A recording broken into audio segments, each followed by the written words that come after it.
प्रशासन ने अंबुबाची आने वाले श्रद्धालुओं के लिए आवास की विशेष व्यवस्था की है।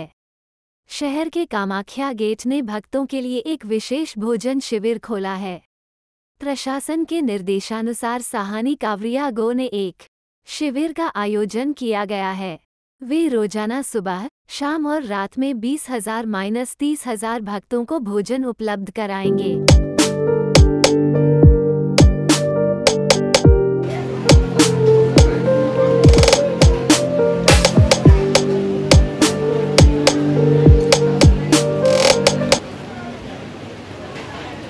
অম্বুবাচী আৰম্ভ হৈছে আৰু প্ৰতি বছৰ দৰে এবাৰো আপোনালোকে এটা ভাল পদক্ষেপ এটা হাতত লৈছে। কিমান মানুহ আশা কৰিছে এবাৰ আপোনালোকে ইয়াতে?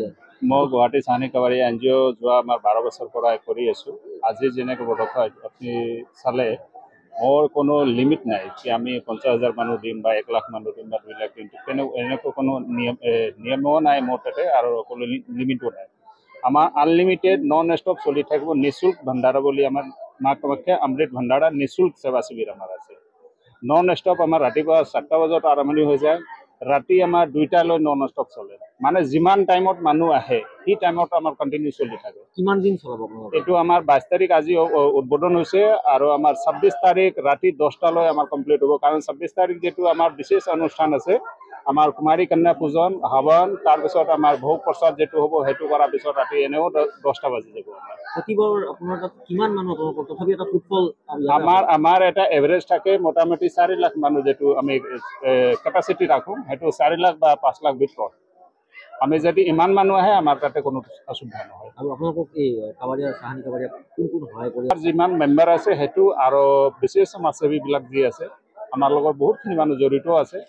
আৰু আমি এটা সন্দেশ মই দিব বিচাৰি আছোঁ কি আমি ডিচি মিটিঙত যেটো এটা সূচনা পাইছিলোঁ কি আমাৰ ডিপাৰ্টমেণ্টৰ যেনেকৈ ডিচি ডিপাৰ্টমেণ্টৰ হওক বা আমাৰ পুলিচ ডিপাৰ্টমেণ্টৰ হওক বা আমাৰ GMC বা GMD যিমান ডিপাৰ্টমেণ্ট আছে আমাৰ এইটো অম্বুবাচী যেটো লাগি আছে, তাতে কোনোবা অসুবিধা মানে খোৱা দোৱা যদি কিবা অসুবিধা পায় আমাৰ ভণ্ডাৰাটো আহিলে আমাৰ গোটেই ব্যৱস্থা আছে। এটা মই গ্ৰীণ ৰুম বুলি এটা বনাইছোঁ আমাৰ ডিপাৰ্টমেণ্ট কাৰণে, যে আমাৰ মিডিয়া মানুহ হওক বা আমাৰ বাহিৰৰ ৰাজ্যৰ পৰা যেটো মিডিয়া মানুহ আহে তাৰ কাৰণেও মই এইটো বিশেষ মানে এটা ব্যৱস্থাটো দিছোঁ।